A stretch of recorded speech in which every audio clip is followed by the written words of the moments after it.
여러분 안녕하십니까? 제주 MBC 시사진단입니다. 제주 시민복지타운에 공공주택을 건설하는 사업이 논란을 불러일으키고 있습니다.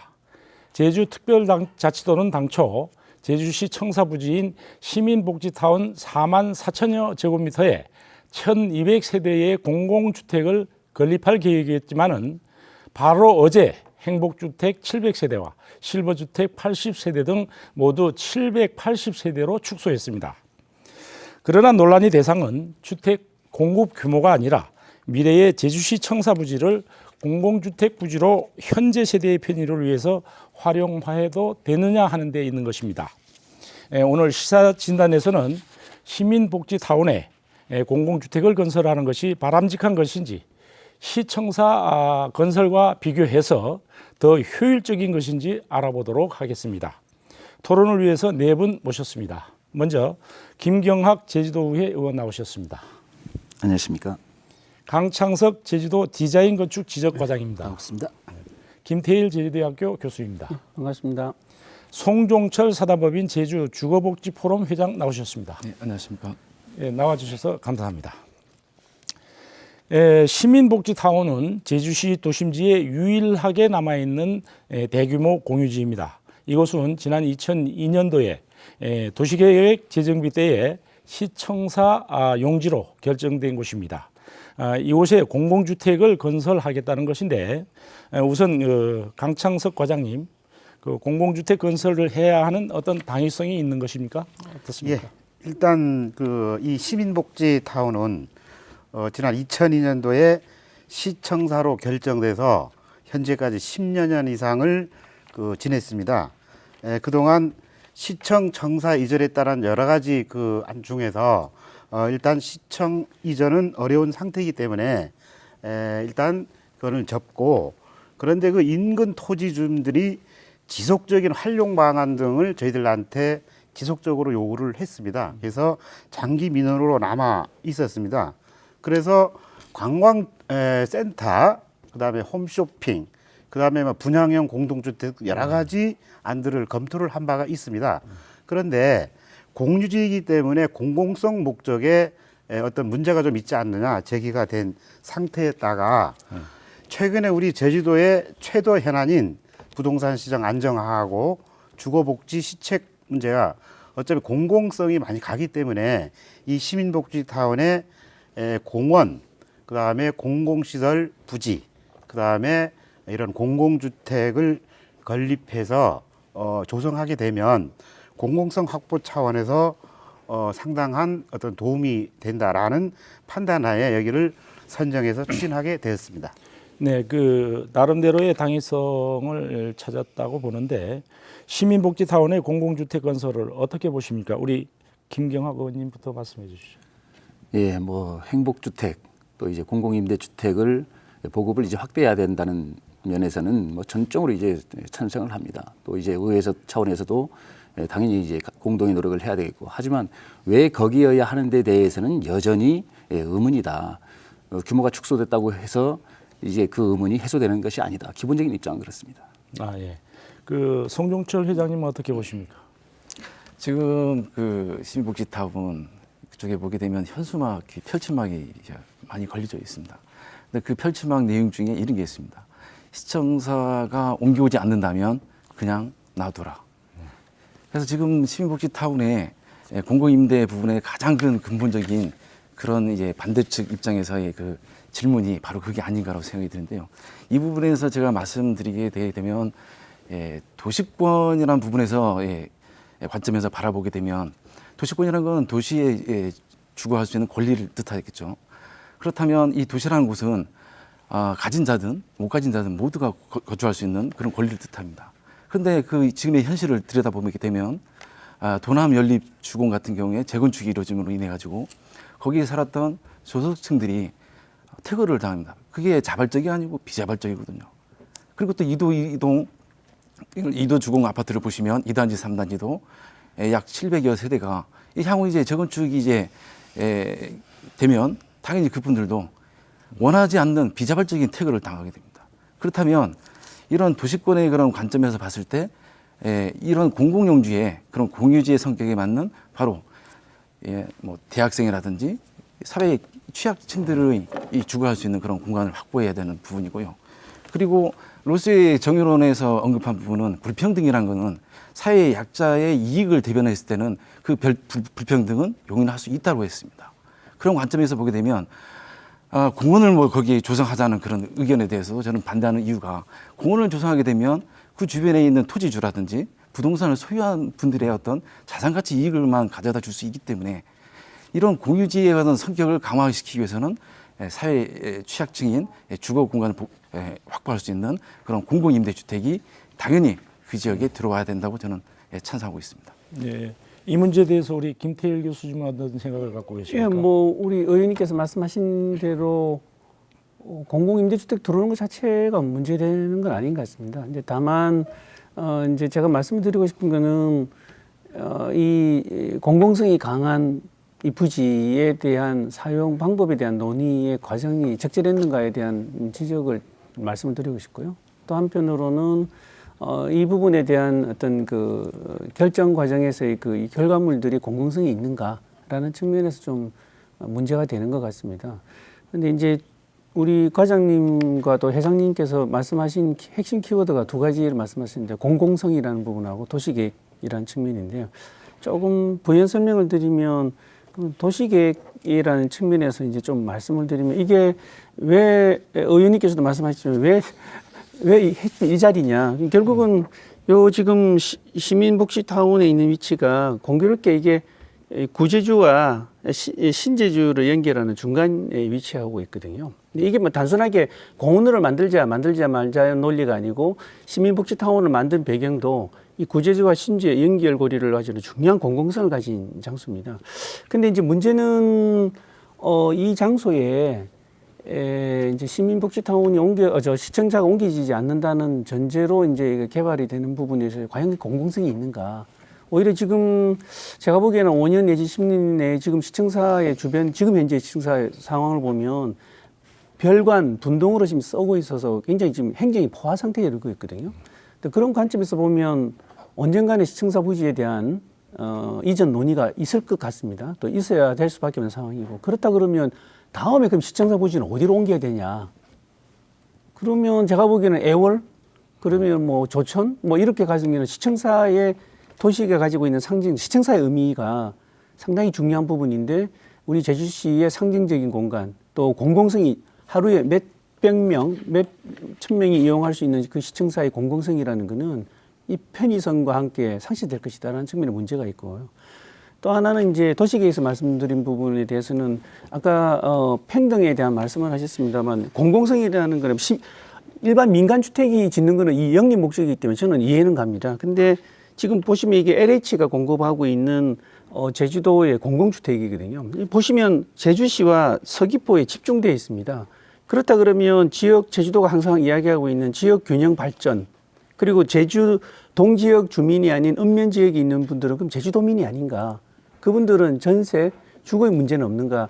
이제 이런 관점에서 수요 예측과 여러 가지 관점에서 제가 보기에는 한 곳에 지금 집중되어 있는 그것도 1200세대로 줄었습니다만 780세대에 공급하는 것 자체가 바람직한가라는 측면에서 공공성과 도시계획적인 측면에서 많은 분들이 우려하는 부분이 아닌가라는 그런 생각이 듭니다. 그래서 이것은 지역균형, 도시계획, 또 도시가 가지고 있는 시청사가 가지고 있는 상징적인 공간의 어떤 편의성과 공공성 이런 측면에서 좀 종합적으로 논의하는 그 과정이 좀 부족했다는 측면에서 많은 부분에 대해서 좀 우려를 하시는 것 같습니다.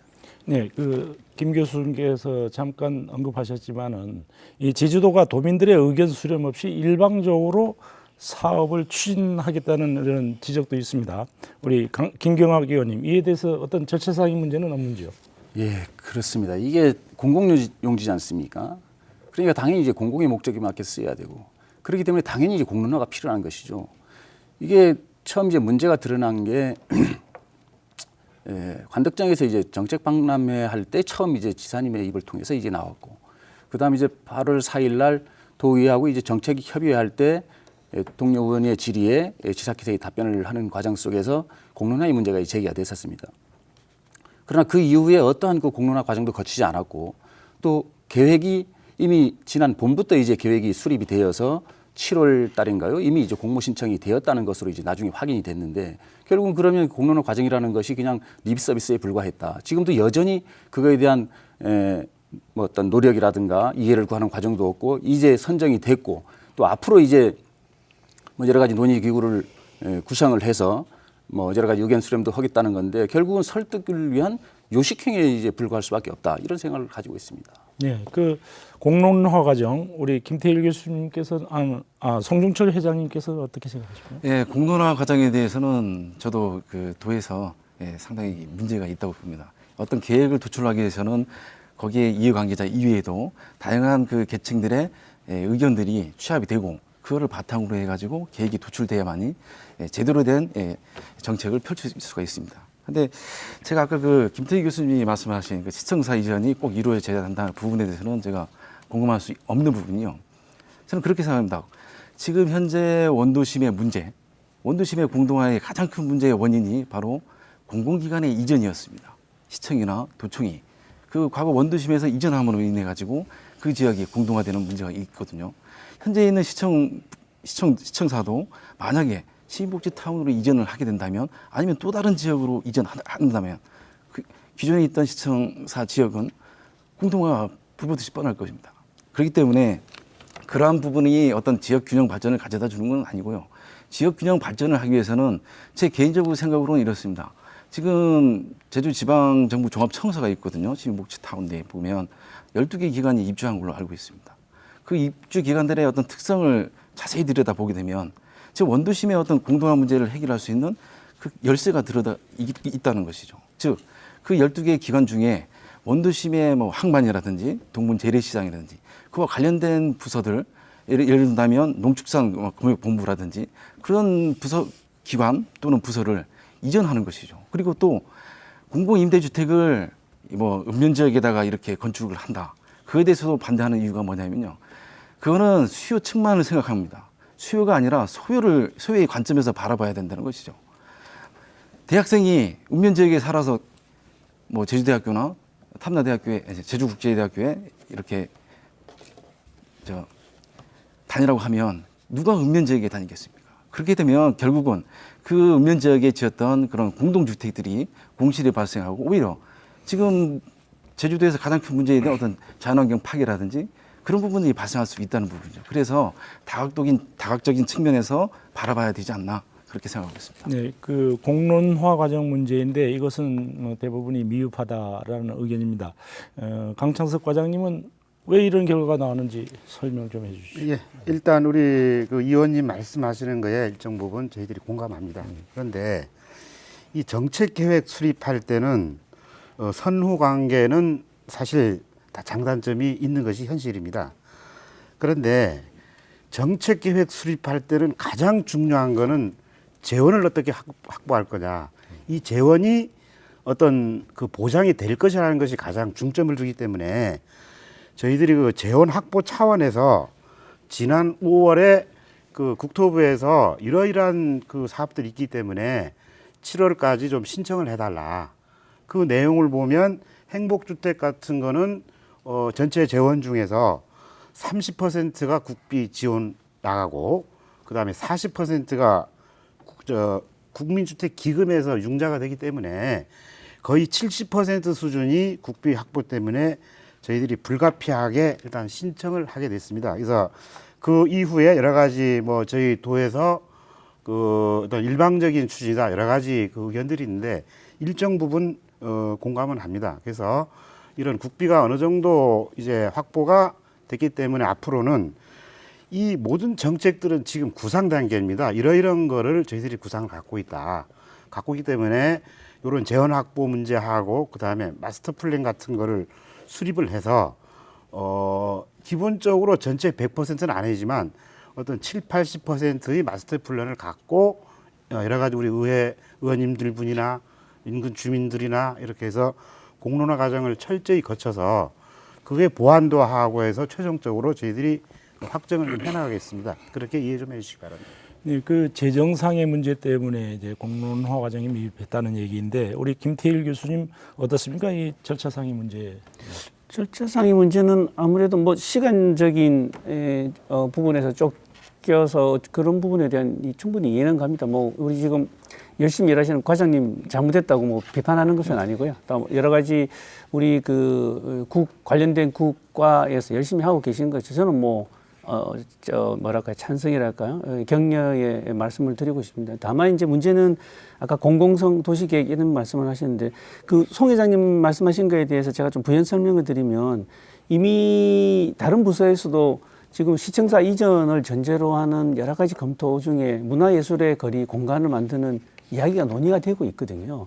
그래서 그것뿐만 아니라 지금 도시재생 시청사가 옮겨가면 지금 원도심이 공동화될 거라고 이야기하시지만 오늘 지금 10시 반에 도시재생센터가 개소하게 됩니다. 근데 그 안에 뭐가 있냐면 옛길과 문화재를 활용하면서 지금 주택을 공급하는 방안도 계획이 되어 있습니다. 거기는 아파트를 짓는 게 아니라 이전에 있는 노후화된 주택을 개조해서 신혼부부들이나 뭐 이런 청년들에게 공급을 하는 계획이 되어 있거든요. 그런 것과 연동이 되면서 소위 말하는 제가 말씀드린 거는 지역 분산형으로 해서 뭐랄까요, 이 지역도 활성화시키고 신혼부부와 주거 약자인 신혼부부와 청년에게 주거 지원이 되고 그런 것과 동시에 읍면 지역에서도 이 사람들이 생활하는 공간들의 주거 환경 개선을 같이 가야 된다는 그런 말씀을 드리고 싶습니다. 그렇기 때문에 겨우 780세대가 지어졌다고 해서 청년들의 일자리가 바뀌어지는 부분은 아닙니다만 저는 상징성이 상당히 중요하거든요. 나중에 논의할 때 말씀을 드리겠습니다만 이건 이제 주택의 문제만은 아니라고 생각이 듭니다. 이제 조금 더 거시적인 차원과 미시적인 차원에서 이렇게 동시에 세련되게 가야 되는 부분에 대해서 상당히 좀 부족하다. 아마 부상 단계라고 하지만 그런 부분에서는 과장님께서 조금 더 많은 고민을 해야 되는 그런 과제를 안고 있다라는 좀 말씀을 드리고 싶고요. 또 하나는 이제 논의 과정도 이제 이거는 과장님께서 이제 고민해야 될 아니면 풀어야 될 과제라고 생각이 듭니다만 어젠가요? 이제 제가 깜짝 놀랐습니다. 이게 이미 부지에 도면이 다 나와 있고 건물이 행복주택이 2동이 들어가고 중앙에 공공부지가 들어가고 하는 계획이 나와 있기 때문에 많은 사람들이 이미 저선 시민복지타운에 주택을 건설한다는 전제 조건 하에서 논의가 이루어진다 그러면 거기에 대한 우려하시는 분, 반대하시는 분, 또 특히 지역 주민, 단독주택에서 좀 안정된 생활을 하고자 하는 분들의 토지주들 이런 분들은 당연히 오해와 반발을 할 수밖에 없거든요. 그래서 그런 문제에서 조금 자유롭지 못한 부분을 어떻게 풀 것인가 이런 것은 아무래도 담당 부서의 과장님께서 같이 고민해야 될 부분이 아닌가 하는 그런 생각이 듭니다. 어저께였죠. 당초 1200세대를 공급하겠다고 했는데 갑자기 780세대로 축소됐습니다. 뭐 특별한 이유가 있습니까? 우리 강창석 과장님. 예, 요거 하기 전에 아까 김태일 교수님 말씀하신 부분인데 당초에 저희들이 순수하게 공원하고 공공시설 부지를 이만큼 남겨서 여기다가 공공주택을 저희들이 하겠다고 이렇게 됐는데 그 이후에 공원하고 공공시설 관계는 사실 모든 면에서 아무도 누가 이거를 거론을 안 했습니다. 오직 여기에다가 이런 공공주택을 지으면 되느냐 좀 이런 논란들인데 그래서 지금 어제 발표한 거기 소위 말하는 구상도는 제가 직접 했습니다. 이런 개념으로 간다. 이런 개념으로 가니까 이 개념에서 전문가의 도움을 받아서 확정시키겠다고 하는 그런 취지로 갔다는 말씀을 우선 양해 좀 해주시기 바라고 저희들이 1200세대는 이렇게 계산을 한 겁니다. 공원 부지를 빼고 그다음에 공공시설 한 10,000평방미터가 들는지 모르겠습니다. 일단 이 부지를 놔주면 나머지 부지에다가 한 2만 회배가 될는지 15,000회배가 될는지는 모르겠습니다만은 한 1200세대 중에서 행복주택 젊은층 그러니 700세대하고 그다음에 이제 420세대는 10년 임대인데 5년 되면은 분양을 할 수 있는 제도입니다. 그래서 저희들이 이제 연구해낸 게 토지 임대부주택을 나왔습니다. 토지는 임대하고 건물만 분양하는 건데 이것은 저희들이 과감하게 우리 전국에서 시행 안 해본 원가 공개를 전부 하자. 짓는 과정이나 공고를 해서 정확히 분양 금액을 산출을 하면 대폭 절감이 되니까 이 절감분에 대해서 민간에 미치는 영향이 상당히 클 것이다. 그래서 민간 부분에서 아파트 가격을 낮추는 역할을 할 수 있다는 취지에서 했는데 이게 이런 어떤 취지는 잘 전달이 안 되고 뭐 부동산 투기니 조장한다느니 여러 가지 의견들이 있어서 이거를 도민들의 오해가 너무 많기 때문에 이번에 과감히 420대를 포기하고 또 논의 과정에서 뭐 되살아라면 모르겠습니다. 그럴 그건 없습니다만은 어떤 이런 차원에서 저희들이 했던 겁니다. 그래서 이번에 400기세는 과감히 좀 포기를 하고 그 대신 또 하나 있습니다. 그 최근에 또 경관, 고밀도 뭐 여러 가지들이 있기 때문에 차제에 420세들을 제외해서 나머지 부분만 갖고 계획을 한다면 더 쾌적한 환경이 되고 또 민간 그 인근 주민들한테 많은 어떤 공원 문제라든가 이런 것들을 기능적으로 잘 활용할 수 있다는 취지에서 과감하게 이번에 배제시켰습니다. 네, 그 공공주택 공급을 통해서 부동산 가격을 안정시킨다. 과연 이게 실효성이 있을까요, 우리 김태일 교수님? 780세대 지금 수요라는 측면에서 보면 780세대를 공급했다고 해서 그게 뭐 부동산 안정에 크게 기여한다고는 아마 전문가 어느 누구도 찬성하지 않을 겁니다. 다만 이제 과장이 말씀하신 대로 관에서 적어도 주택을 공급하고 그 부분에서 관여한다는 어떤 이미지, 사회, 지역 사회에 그 메시지를 전달하는 측면에서는 상당히 저는 파급 효과가 크다고 생각이 듭니다. 또 동시에 주택을 공급하는 민간업자에서도 그 부분에 대해서 아까 원가 말씀하시는데요, 과장님께서 그런 부분에 대해서는 아무래도 가격 상승에 따른 부분에 대한 제동을 건다든지 뭐 이런 여러 가지 시장 원리에서 조절하는 그런 역할은 저는 충분히 할 거라고 봅니다. 이제 그런데 이제 양적인 문제도 있지만 과장님께서도 그런 고민을 한다고 이제 말씀하셨지만 이 질적인 부분에서 어느 주택 수요 계층을 어떤 대상으로 해서 어떻게 공급하는가에 대한 부분 이제 수요 예측이 안 돼 있거든요. 그래서 그런 부분에 대한 것도 좀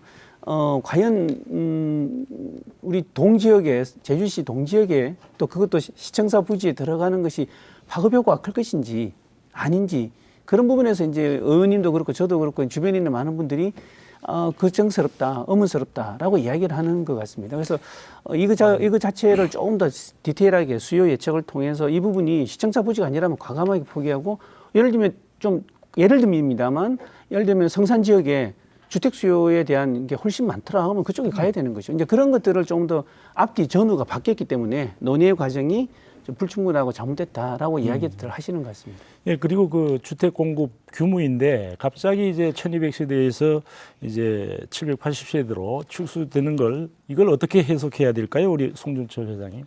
처음에 그 도에서 정책 그 계획을 발표했을 때는 그 10년 임대 후 분양 부분이 있어가지고 420세대가 포함이 되기 때문에 1200세대였는데요. 그게 저도 개인적으로 그 반대를 했던 이유는 뭐냐면요. 그렇게 왜냐하면 그 시민복지타운에 있는 토지는 공유지입니다. 그렇기 때문에 그런 공유지 성격에 맞게 공공주택이 분양이 돼야 되는데 공공임대주택이 공급이 돼야 함에도 불구하고 그 속에 바로 아까 말씀드린 10년 후 분양, 즉 10년 후에는 소유를 할 수 있다는 것이죠. 그렇다면 그 시민복지타운의 그런 공유지의 그 개념들이 전부 다 훼손이 됐기 때문에 그래서 지금 도에서 그 부분을 배제한다고 했기 때문에 저는 그 부분에 대해서 상당히 공감하고 있습니다. 우리 김경옥 의원님은 어떻습니까? 공급 물량의 축소.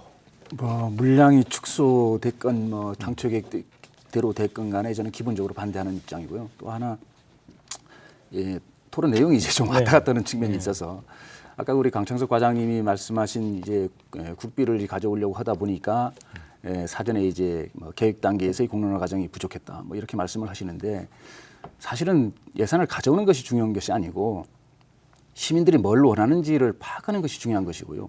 그런 과정을 통해서 오해가 되든 뭐 이해가 되는 거 아니겠습니까? 그런 좀 아쉬움이 있다는 걸 말씀을 드리고 축소됐다고 하더라도 그 문제의 본질이 사라지는 것은 아니다. 가장 중요한 것은 어쨌든 시청사 이전 부지로 시민복지타운을 건설을 마련을 한 것이고 또 거기에 들어선 정부 종합청사와 더불어서 행정의 효율성도 높이고 또 미래 행정 수요도 대비한 친환경적인 시민복지타운을 건설하자는 거 아닙니까? 그렇게 해서 한 건데 그게 이제 와서 이제 방향이 바뀌면 과거에 이제 도민들과 한 약속을 어기게 되는 것이기 때문에 앞으로 그러한 계획과 정책 수립을 하는 데 있어서 상당한 어려움이 있을 것이다라는 것이고 또 당초 이제 의회에서도 지적했던 여러 가지 어떤 교통 문제라든가 또 하수 처리 문제라든가 뭐 이런 것에 대해서는 여전히 그 문제점은 이제 유효하게 남아 있다. 또 하나는 지금 아까 송종철 회장께서는 이제 뭐 대학생도 말씀을 하시면서 거기가 이제 적지라고 말씀을 하시는데 저는 시민복지타운에 그게 우리가 780세대를 공급한다 하더라도 지금 행복주택 수요 예측을 보면 대학생만 2만 8천 명입니다. 사회초년생이 4만 명, 신혼부부가 3,100가구, 저소득층 노인층이 9만 6천 명입니다. 그러니까 이것은 말 그대로 전시행정으로서 이 효과가 있을지 몰라도 실제로 주거복지를 실현하는 데 있어서는 전혀 도움이 되질 않는다. 또 하나 대학생들을 위한 주거복지 차원이라면 차라리 저희 학교를 위해서라면 아라동이나 산천단이나 아니면 월평, 용강 그쪽으로 가야 되는 것이고요. 또 한라대가 있기 때문에 오히려 서부적 해안동이라든가 그쪽에 적정한 소규모 주택을 공급하는 게 오히려 맞다. 그래서 다양한 어떤 주거의 수요를 확인을 한 이후에 맞춤형 소규모 분산된 행복주택 공급이 필요한 것이 아니냐 이런 생각을 가지고 있습니다. 거기에 대해서 제가 좀 부연 설명을 드릴까요? 의원님 말씀에 좀 부연 설명을 드리고 싶은데 아까 과장님께서 이제 토지 임대부 사회주택 이제 뭐 저도 그게 정책 제안에 했습니다만 제주형 토지 임대부 사회주택을 말씀을 드리고 했습니다만 조금 개념이 과장님 이해하신 거하고 조금 다른 것 같습니다. 이제 그거는 개인의 토지를 효율적으로 임대 공공성으로 가진 임대로 이제 해서 주택을 공급하는 건데요. 저는 조금 이 수요에 대한 정확한 예측이 좀 필요하다. 네, 선호가 바뀌었다라는 말씀을 드렸고 의원님도 그런 말씀을 하셨고요. 지금 이게 잘 좀 생각을 해야 될 것 같습니다. 행복주택이라는 게 뭔가? 행복주택은 결국은 주거 약자들을 위한 것이고 그 주요 대상자들은 사회 초년생들, 대학생들 그리고 이제 결혼에 앞두는 신혼부부들, 예비 신혼부부 이런 사람들은요. 그런 사람들을 왜 주택을 공급하느냐? 궁극적으로는 이런 분들이 의식주의 가장 중요한 주거 공간을 안정되게 국가가 공급해 줌으로써 공공성을 가진 주택을 공급해 줌으로써 생활의 안정성을 통하고 그걸 통해서 이제 가정을 꾸리고 출산으로 이어지는 주거 복지 개념을 그렇게 정의하고 있거든요. 그렇기 때문에 중산층을 타깃으로 하는 것이 아니고 소위 말하는 사회적 약자, 주거 약자들에게 주택을 공급하기 위한 제도가 바로 행복주택입니다. 근데 그런 관점에서 본다 그러면 저는 조금 더 지금 대학생들 안에서 1인 가구, 2인 가구에 45평방미터 주택을 공급하는 것에 초점이 아니라 그럼 오히려 공공성이라는 게 뭐겠습니까? 앞으로 5년, 10년을 내다보고 이 사람들이 그렇게 가도록 유도해 주는 것도 공공성이거든요. 아기를 로또로 가고 지역을 활성화시키고 그런 것들이 좀 필요하다고 생각이 들고요. 토지 이야기 하셨습니다만 제가 이게 제주도에 토지가 없는 게 아니라 우리가 토지를 어떻게 활용해야 대한 가치의 문제라고 봅니다. 리유지입니다. 이게 한 예입니다만 리가 소유하고 있는 땅이거든요. 이 리가 소유하는 땅 보시면 아시겠지만 적지 않게 많이 있습니다. 이게 어떻게 보면 이것도 공공성을 가진 공유지라고 보고요. 근데 이거를 지금 제가 이게 대정 지역에 있는 거를 확대해서 보면 지금 여기 보시면 이 정도의 넓은 이미 시가지가 조성된 지역에 땅들이 있거든요. 그래서 이런 것들을 우리 과장님 정말 적은 인원에 적은 예산에 사업을 하시고 직원들을 움직이는데 굉장히 힘드신 건 압니다만 이러한 작업들을 좀 거쳐서 과연 지역에 어떤 수요가 있고 어떠한 땅들이 있어서 어떻게 공급하는가에 좀 세련된 그런 정책들이 저는 굉장히 중요하답니다. 그래야 제주형 혹은 공공성이라는 이름을 붙인 공공임대주택의 기능과 역할이 저는 맞다고 보고요. 그러한 연장선에서 본다면 시민복지타운이 공공성은 있는 땅은 맞대. 정말 제주도가 어렵게 성사시킨 행복주택에 선정이 된 이 땅이 그 정책이 나중에 파급 효과가 있을까? 저는 그런 의미에서는 상당히 지역 주민들에게 호응받지 못하고 오히려 열심히 일한 거에 대한 이 비난을 받는데 저는 좀 안타깝다라는 그런 좀 말씀을 드리고 싶습니다. 네, 이제 그 주제를 좀 바꿔보도록 하겠습니다. 이 공동주택, 다시 말하면 도심지 공동주택이 갖는 문제점들은 어떤 것이 있고 우선 그러기 전에 앞으로 추진 과정은 어떻게 되는 것인지 먼저 알아보고 논의를 계속하도록 하겠습니다. 우리 강창석 과장님, 앞으로 사업이 어떻게 추진됩니까? 예, 일단 저희들이 국비 재원이 이게 뭐 승인됐다고 해서 100% 이렇게 가는 건 아닙니다. 일단 내정이랄까 하여튼 그 정도로 봐주시면 좋겠습니다. 그래서 국비 재원이 이렇게 어떻든 간에 승인이 됐기 때문에 저희들은 거기 공원하고 공공시설과의 어떤 기능적인 연계 문제, 그리고 주택 가격 등 부동산에 미치는 영향, 그 다음에 교통, 학교와의 관계 등을 담은 그 마스터 플랜을 그 12월까지 저희들이 마련해서 발표를 하겠습니다. 그래서 이 마스터 플랜을 만들 적에 그 어떤 우리 도민, 도시계획이나 주택 전문가, 그리고 도남동 주민, 거기 인근 토지주, 학생 대표 등등 해서 많은 자문을 얻어서 과업 지시를 일단 그 해서 마스터 플랜을 그 마련을 해 나가겠습니다. 그래서 이 마스터 플랜이 나오면 이거를 갖고 내년 2월까지는 공식적으로 우리 의회라든가 여러 그 단체라든가 주민들이나 해서 토론회 내지는 간담회, 워크숍 이런 것들을 들어서 일단 공론화를 저희들이 시켜 나가겠습니다. 공론하는 과정에서 여러 의견들도 잘 검토해서 반영을 하는 등 해서 실질적으로 여기 우리 김경학 의원님이나 우리 김태일 교수님 저희들한테 많이 해주는데 그 여러 가지 의견들을 저희가 잘 새겨 들어서 도민이 원하는 방향으로 추진해서 어쩌면은 그 시민복지 타운에 대한 지금까지 한 10년간 논의했던 활용 계획 또 이런 주거, 공원 이런 문제들을 해결할 수 있기를 저는 기대를 좀 하겠습니다.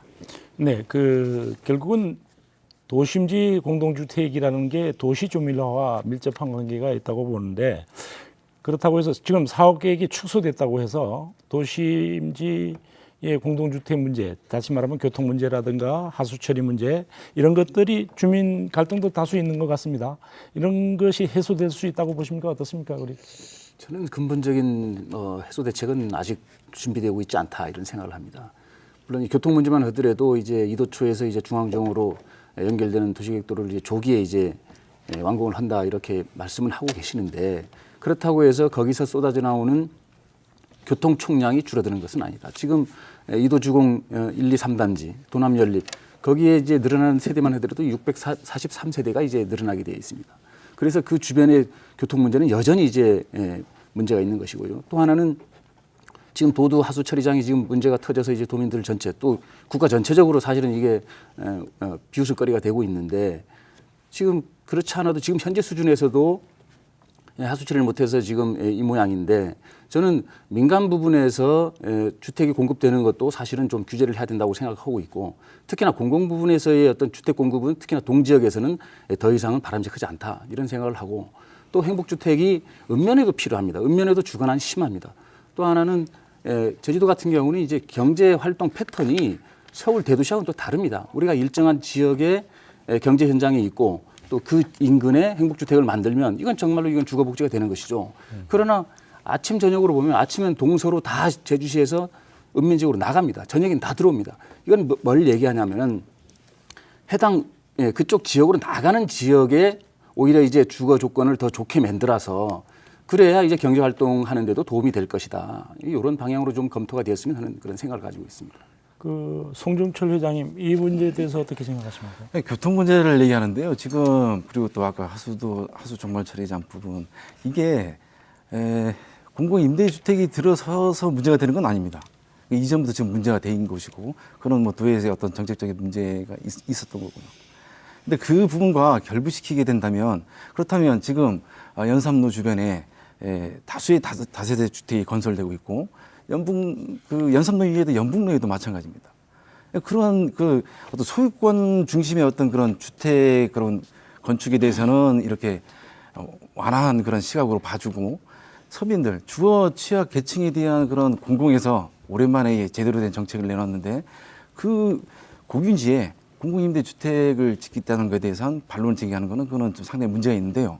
그리고 그 입주 대상자들 보게 되면 대학생들 그리고 사회초년생 그리고 신혼부부가 있는데요. 특히 그거는 입주 요건에 제한을 두면 되게 될 겁니다. 예를 든다면 뭐 대학생 같은 경우에는 차량을 소유하지 않은 그런 뭐 대학생을 조건으로 한다든지 그런 세부적인 부분으로 접근을 하면 될 거고요. 그리고 이게 대학생들 부분이 아니고 아까 말씀드린 대로 우리가 장기적으로 접근해야 되는 부분이 있기 때문에 그리고 또 이제 교육 문제 또 언급을 하게 되면 그 공공임대주택에 그 입주하는 분들 신혼부부 같은 경우에는 자녀가 생기려면 한 7, 8년이 소요되겠죠. 그리고 대학생이 뭐 초등학교 다시 들어가려면 만무하고요. 해서 교육 문제 또한 전혀 영향이 없다는 것이고요. 예. 그 결국은 이 시민복지타운이 제가 알기로는 당초 신제주가 개발되면서 구제주와 신제주 사이에 어떤 오픈 스페이스 또 이 녹지 공간을 확보하는 차원에서 그린벨트를 이제 였던 곳을 그린벨트로 지정했었는데 그걸 해제하면서 이제 이게 주거 지역으로 변했단 말이죠. 결국은 시민복지타운에 이제 시청사가 들어간다는 것은 도시와 도심 사이에 어떤 공원과 이제 시 공공청사가 같이 들어감으로 해서 공간을 확보하자 하던 의도도 있었던 걸로 알고 있습니다. 그런데 지금에 와서는 도시 조밀화가 고려되지 않는 측면은 있지 않느냐, 뭐 나름대로 생각을 해보는데 우리 김태일 교수님은 여러 가지 어떻습니까? 문제가 뭐 예측이니까요. 우려하는 부분이니까 우리 송 회장님이나 과장님 말씀하신 것도 맞다고 생각이 들고 또 한편으로는 의원님 말씀하신 것도 뭐 틀리다고 할 수 없는 겁니다. 다만 이제 확실하게 단정 지을 수는 없지만 우려되는 부분은 이런 겁니다. 지금 교통 문제에도 그렇고 뭐 하수 종말도 마찬가지입니다. 처리 문제도 마찬가지입니다만 지금 780세대지만 그 안에 가정을 꾸리고 이제 어린애들도 있을 거고요. 근데 그게 따른 문제뿐만 아니라 이도주공 지금 재개발도 이루어지고 있지 않습니까? 인접해서. 근데 그렇다 보면은 그게 초등학교에 지금 과밀 문제가 생겨서 초등학교를 지어야 되는 그런 문제가 있습니다. 그리고 교육청에서는 이런 부분에서 굉장히 난색을 표하고 있거든요. 근데 이런 거는 근데 한쪽에서는 몇백 미터 밑 아래쪽에 원도심에는 북초등학교 인구가 지금 줄어들어서 폐쇄하느냐 마느냐의 문제입니다. 근데 이런 도시계획의 아이러니컬한 문제는 제가 보기에는 공공주택, 임대주택 자체가 문제가 아니라 그걸 지으면서 발생되는 문제의 공공성이라는 게 훨씬 줄어들기 때문에 이래서 생기는 문제거든요. 그래서 그런 것들에 대한 문제는 어떻게 할 건가. 또 한편으로는 도시재생 지금 원희룡 지사께서 열심히 하고 계시는 주요 사업 중에 하나인데 그쪽에서 주택을 공급하겠다고 이야기하고 있지만 그거하고 반대되는 쪽에 지금 대규모 단지를 짓고 있고요. 근데 이런 것에 여러 가지 좀 고민하는 부분이 좀 선행해야 될 부분이 많지 않은가 하는 생각입니다. 또 하나는 이제 공공성이라는 거는 이제 주택에 대한 잠자리를 제공하는 것도 있긴 하지만 저는 이제 좀 공공성이라는 거는 우리 공공의 주도는 해야 되는 이런 부분이라고 생각합니다. 이거는 통계청의 이제 제주도의 노후주택 1970년 이후에 지어진 즉 한 40년 이상 되는 노후주택들이 있는 지역의 분포입니다. 물론 원도심 쪽에도 집중되어 있고 서귀포도 그렇습니다만 보시면 이쪽 지역에 있는 이에 읍면 지역에도 굉장히 노화된 지역들이 많거든요.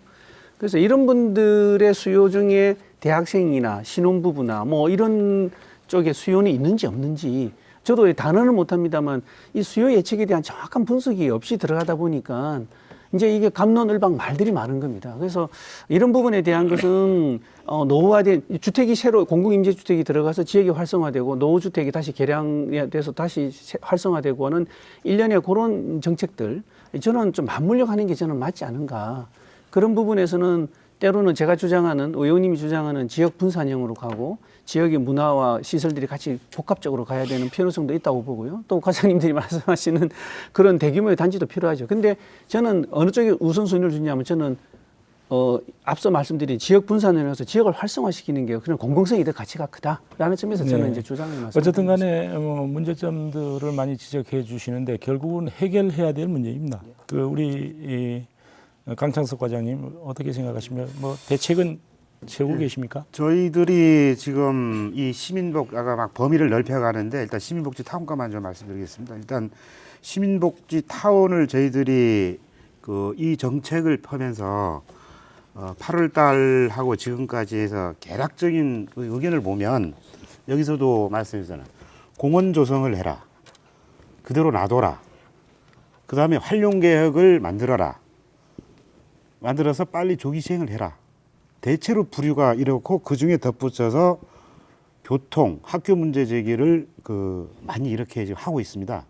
하고 있는데 일단 교통 문제는 제가 어떤 뭐는 아닙니다만은 시청사 부지를 당초에 가는 거를 전제로 해서 거기에 어떤 교통 문제, 어떤 도로 어떤 폭이라든가 이런 것들은 어느 정도 좀 가만히 돼서 했다고 보여지고 그런데 여건상 지금 여러 가지 인구 증가되다 보니까 차량도 증가되는 뭐 그런 거니까 그때 시점하고 지금 시점이 많이 차이가 나는 것이 아닌가 그래서 더욱더 걱정을 하시는데 일단 이거는 저희가 말씀드린 것처럼 구상 단계이기 때문에 우선 기본적으로 이도 초등학교에서 중앙중학교 가는 것이 한 2.5km에 폭이 한 20m가 됩니다.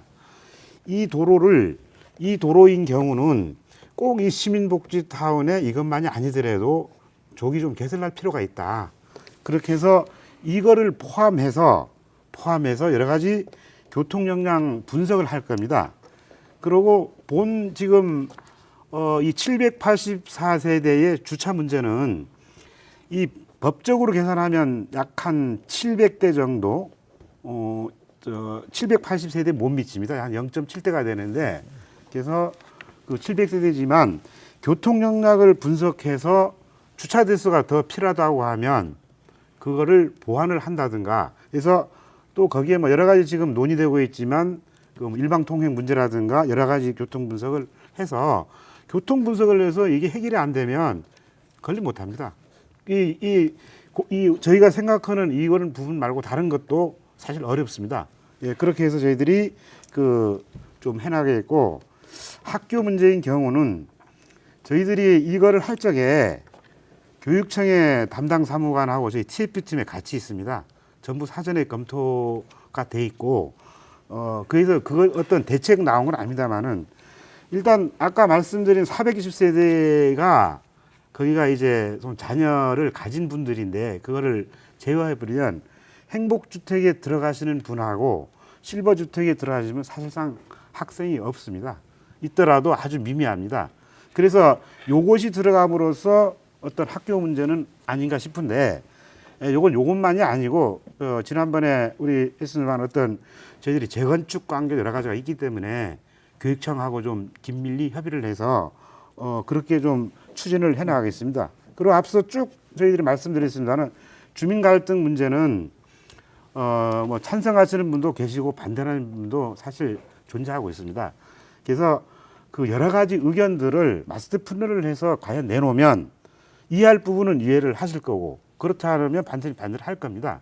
그래서 거기 의견을 저희들이 여러 가지 대안을 갖고 그 갈등 문제를 풀어가는데 최선을 일단 다하겠습니다. 다해서 여러 가지 보완책도 강구를 하고 그렇게 해서 많이 추진을 해나가겠습니다. 우리 동욱의 의원님께서도 많이 협조를 좀 부탁드리겠습니다. 김 의원님께서는 지금 이 말씀을 듣고 어떤 생각을 갖고 계십니까? 우선 주거복지를 위한 우리 지사님이나 이제 도정의 노력에 대해서는 저도 이제 칭찬을 아끼고 싶지 않습니다.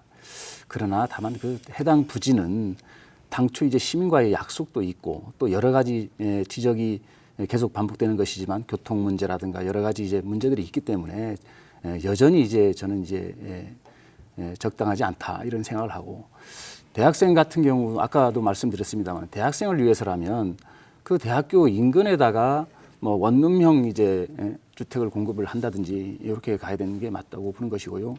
또 거듭 말씀드리지만 생활하수 문제가 또 심각합니다. 이게 그러나 공공 부분에서의 동지역의 이제 주택 공급은 가급적 지양을 해야 되겠다. 지금 사마지구에서 발생하는 하수 처리도 제대로 하지 못해가지고 구자 지역인 이제 월정 하수 처리장으로 이제 보낸다고 하는데 그러면 읍면에서는 그걸 기꺼이 받아들일 수가 있겠습니까? 읍면의 주거난도 좀 해소를 해야 되는 것이고 아까 그 김태일 교수님께서 좋은 말씀을 해주셨는데 가장 중요한 것은 수요를 정확하게 파악을 해서 맞춤형 행복주택이 공급이 되어야 그래야만이 제대로 된 이제 주거복지 실현을 하는 것이 아니냐 이런 생각을 가지고 있습니다. 네, 최근에 부동산 광풍으로 인해서 집값이 크게 오르고 있습니다. 서민들이 내 집 마련이 더 어려워졌다 이런 얘기들이 있거든요.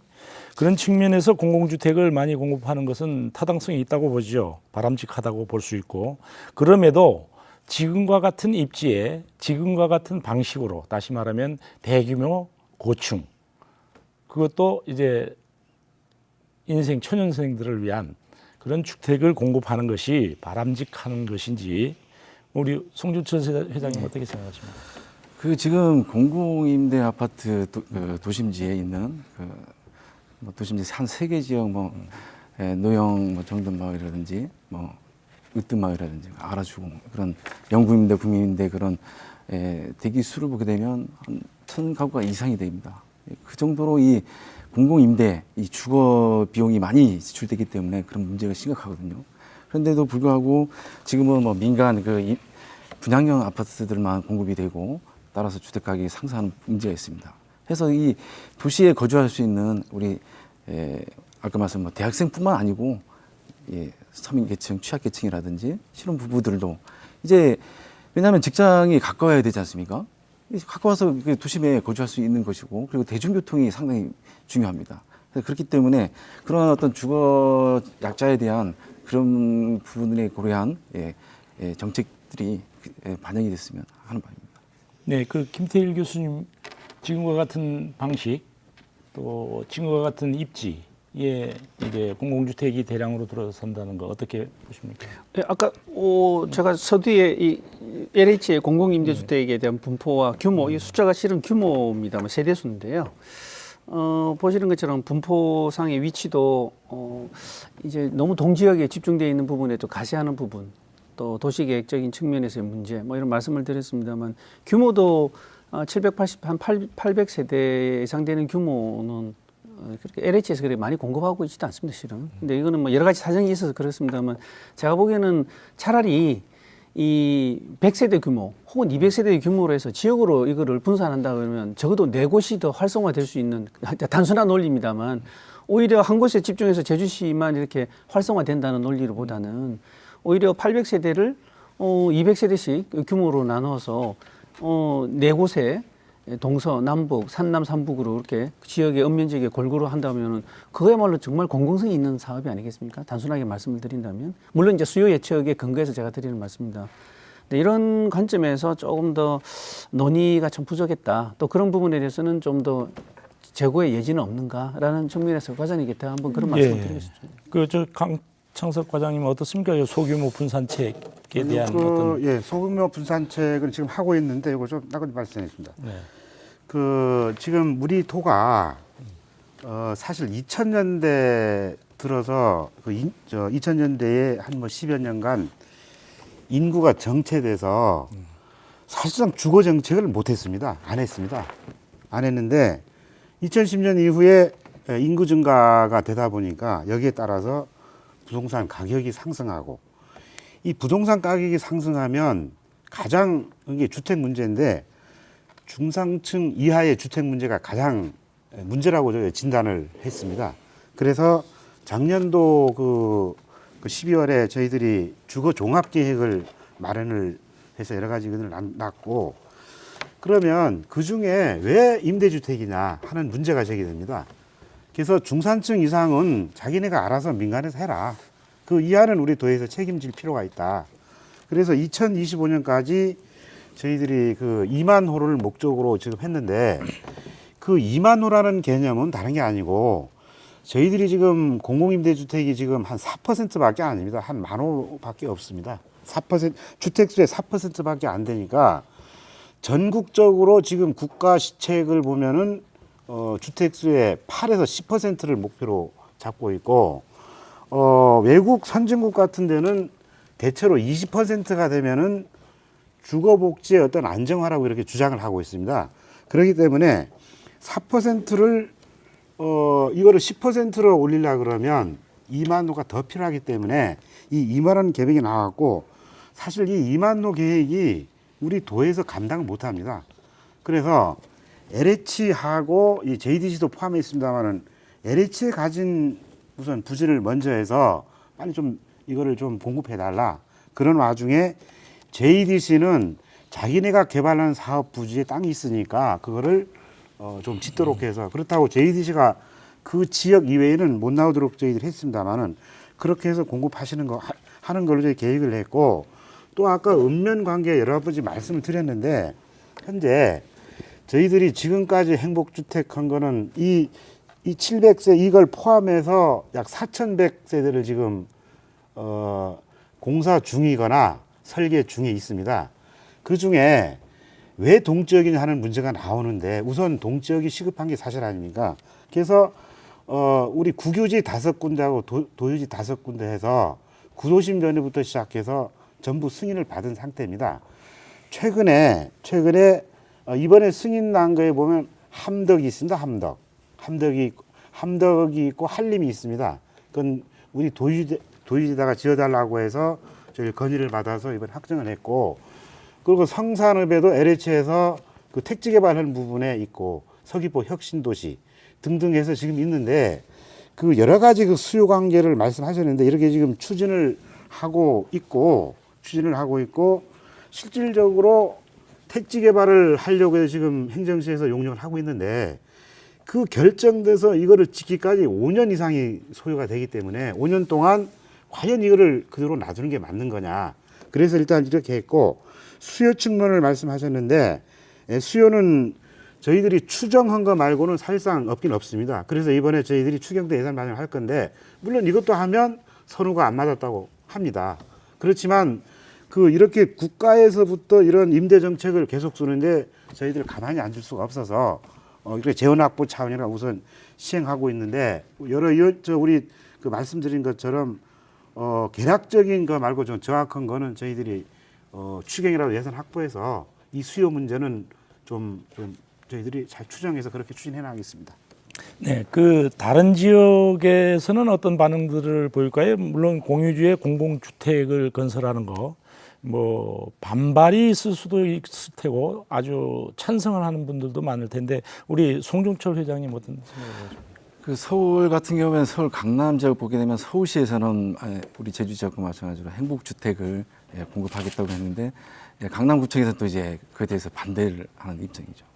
그 부분은 이제 그 강남뿐만 아니고 송파 그리고 하남 이렇게 수도권 지역에 주로 이런 현상들이 발생하고 있습니다. 반면에 이제 강원도라든지 그런 지방 같은 경우에는 이런 부분의 어떤 갈등이 발생하지는 않는데요. 이 문제의 근원을 보게 되면 이런 문제 제기를 하는 부분들이 바로 어떤 기존 입주자들, 분양받은 사람들이죠. 그런 분들의 어떤 자신들의 삶의 질이 떨어진다는, 즉 쾌적성에 대한 문제 제기, 이런 부분들이 상당한 이유를 달고 있습니다. 해서 그렇다면 그런 쾌적성 그런 부분은 그 기존의 어떤 입주에 있는 그런 소유자 중심에 국한될 게 아니라 그 쾌적성을 같이 공유할 수 있는, 그래서 주거 약자층에도 그런 쾌적성을 이제 같이 공유할 수 있는 그런 주택 공급이, 공공임대주택 공급이 이루어져야 된다고 보는 것이죠. 네, 어차피 서민 중심의 주거 정책은 마련돼야 됩니다. 그런데 가장 합리적인 방법은 어떤 것이 있을는지, 먼저 김태일 교수님, 읍면지역 소규모 분산책 이외에 또 다른 방법은 없겠습니까? 합리적인 방안? 여러 가지가 있을 것 같습니다. 이제 저는 이제 두 가지 점을 말씀을 드리고 싶은데요. 지금 아까 리 소유의 땅에 대한 말씀을 드렸습니다만, 그 이외에 개발 가능한 땅들도 있을 겁니다. 이제 그런 부분에 대해서 수요와 함께 개발 가능에 대한 부분, 제가 말씀드리고 싶은 건 누님 말씀드립니다만, 도시계획과 지역계획의 관점에서 읍면 지역의 활성화, 우리 제주도가 안고 있는 부분이 지금 지역균형 불균형 문제 항상 지적되고 있지 않습니까? 그것이 이제 공공성이라는 이름하에서 이제 공공주택이 역할이 굉장히 크다.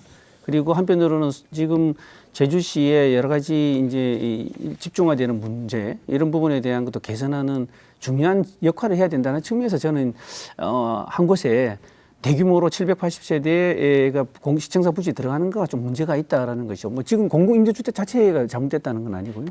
그런 데서 말씀을 드리고, 지금 과장님께서도 지금 인구가 증가하고 있다. 그래서 수요와 이제 부동산이 이제 뭐 문제가 말씀을 하시는데 맞는 말씀입니다. 그런데 그 인구 증가도 제주도민들의 출산율과 사망률이 뭐 이렇게 변동에 의해서 생긴 건 아니고요. 지극히 이게 외부에서 유입되는 인구의 이제 증가거든요.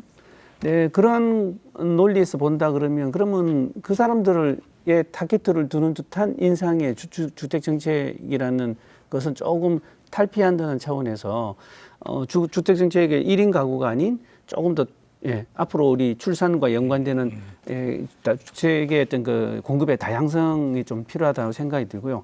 제가 이제 자꾸 이 주택에 대한 말씀을 드리지만, 실은 우리 과장님에게도 이런 건의는 했습니다만, 이 주택을 공급한과 동시에 지역 주민들, 아까 민원, 님비 현상 말씀하셨지만, 지역 주민들에게 필요한 문화시설도 좀 넣어라. 교육과 문화시설, 이런 것이 세트로 들어가서 때로는 복합적으로, 때로는 인근에 인접해서 이런 시설들을 넣고 지역 주민들이 그 시설을 함께 이용하면서 소위 말하는 이 세대 공감, 교류, 이런 것들도 같이 이루어지는 계획이 이루어지지 않으면, 일본의 사례만 보더라도 굉장히 많은 문제를 일으키고 있거든요. 그래서 이런 것들을 관내에 여러 가지 그 보육시설과 유치원, 어린이 뭐 이런 관련된 부서와 함께 협력이 들어가야 되고 또 우리 관에서는 그런 수요가 있는 지역, 읍면 지역을 찾아서 굉장히 힘든 작업인 건 압니다. 이게 그것을 찾고 또 그것을 공급하는 데 시일이 걸리고 또 그런 과정에 도민들로부터 왜 빨리 안 하느냐라는 비난을 받으시고 근데 그렇지만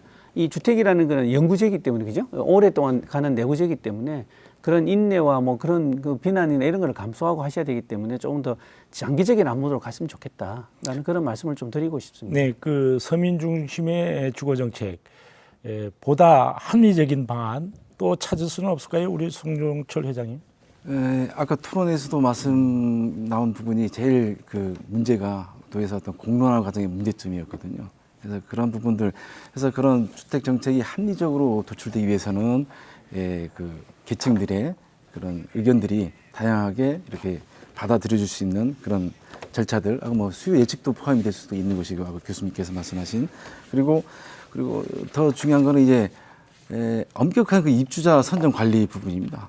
입주자 선정. 왜냐하면 그 입주하는 분들이 보게 되면 이 사회 계층이 아닌 분들도 있기 때문에 그래서 그런 입주자 선정 부분이라든지 사후 관리 부분도 신경을 써야 될 것 같습니다.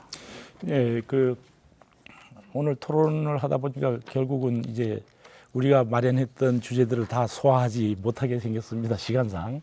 그래서 우선은 장기적인 입장에서 현재 제주시청 이전은 불가피하거든요.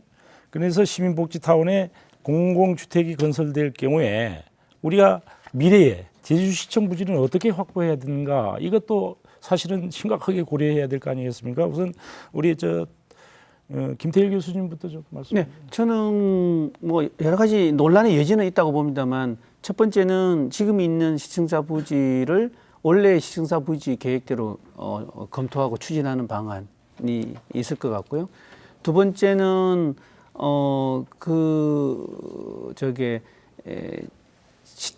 공공임대주택을 지어야 되는 당위성이 확보가 되고 공감대가 있다 그러면 과장님이 제시했던 그 공공임대주택과 함께 축소를 뭐 했습니다만 공공임대주택 이외 부지에 시청사 부지가 들어갈 수 있는 쪽으로 검토하는 방안도 있을 수 있을 것 같고요.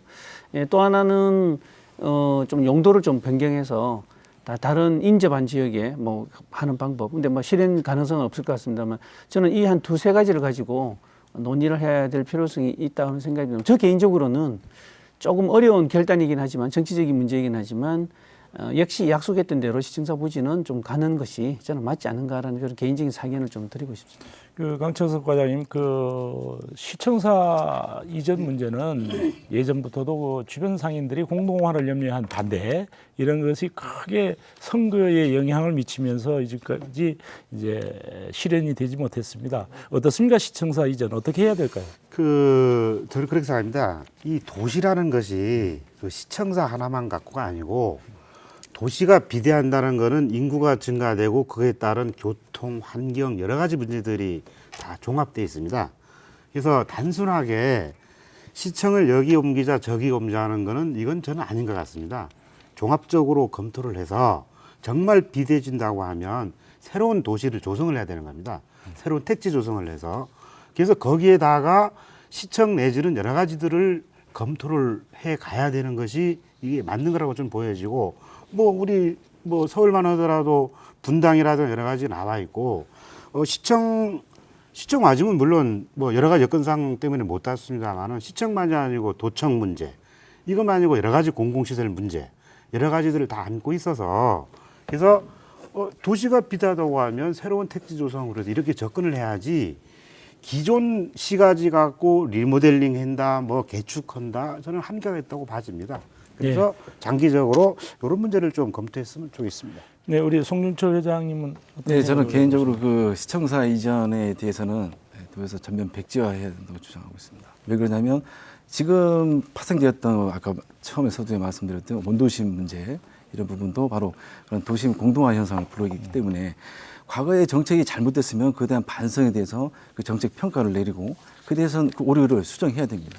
그렇기 때문에 시청사 이전을 하게 된다는 거는 향후 미래의 그 시대 흐름을 봐서도 맞지 않습니다. 왜 그러냐면 지금 정부는 3.0 전자정부 그 시대를 지금 가고 있습니다. 그리고 세계는 또 정부화 시대이기 때문에 과거처럼 그렇게 뭐 이제 시청사를 이렇게 출입하고 하는 그런 부분들은 향후 이제 이런 뭐 인터넷이라든지 이런 전자정보로 대체될 수 있는 부분이 여지가 크기 때문에 해서 시청사 이전 부분은 심도 있는 고민도 필요할 뿐만 아니라 전면 백지하는 게 옳다고 봅니다. 우리 김경학 의원께서는 어떻게 생각하세요? 이게 뭐 인구가 폭발적으로 증가하고 또 그에 따라서 당연히 이제 행정 수요가 이제 늘어나는 거 아니겠습니까? 또 당초 이제 시민과의 약속이고 마땅히 당연히 이제 지금 마련된 시민복지타운으로 시청사가 언젠가는 이제 가야 된다라는 생각을 가지고 있습니다. 다만 도시가 더 커지면 도시의 어떤 여러 가지 균형 발전 차원에서 또는 이제 도시가 또 제주시가 이제 2개, 3개로 또 나눠지지 않는다는 또 법도 없는 거거든요. 그러나 현재 단계에서는 그러니까 이런저러한 예측 가능하지 못한 상황들이 있기 때문에 어쨌든 당초에 계획된 대로 그 시청사 부지만큼은 우리가 공공용지로서 미래 세대를 위해서 아껴둘 필요가 있다 이런 생각을 하고 있습니다. 네, 오늘 그 토론을 진행하다 보니까 벌써 시간이 다 됐습니다. 제주 시민복지 타운 부지는 예전에 그 도심지 녹지를 확보하기 위해서 개발 제한 구역, 즉 다시 말해서 그린벨트로 묶여 있던 곳입니다. 2000년대 초에 그린벨트가 해제되고 도시화가 시작되면서 제주시가 이곳 개인 땅들을 사들여 가지고 구제주와 신제주 사이에 오픈 스페이스, 즉 공원과 하천을 낀 어떤 열린 공간을 조성하고 제주시청 이전 부지로 남겨둔 최소한의 녹지입니다.